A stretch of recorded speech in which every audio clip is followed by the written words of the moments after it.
அனைவருக்கும் வணக்கம். எதிர்நீச்சல் தொடர்கிறது சீரியலில் இன்றைக்கி எபிசோடில் என்ன நடக்குதுன்னு தான் இந்த வீடியோவில் பார்க்க போகிறோம்.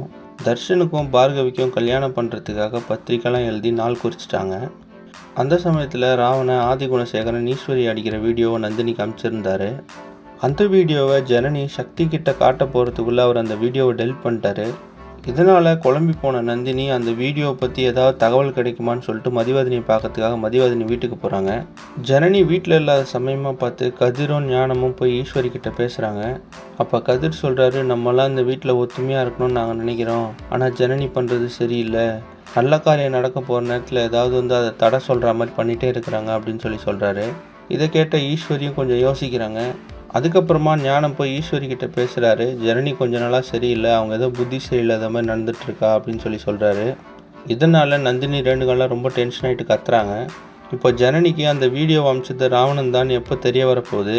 கதிரும் ஞானமும் சொன்னதை கேட்டு ஈஸ்வரி வேறு ஏதாவது ஜனனி மேலே நடவடிக்கை எடுக்க போகிறாங்களா அப்படின்றத அடுத்தடுத்த எபிசோடில் பார்த்து தெரிஞ்சுக்கலாம்.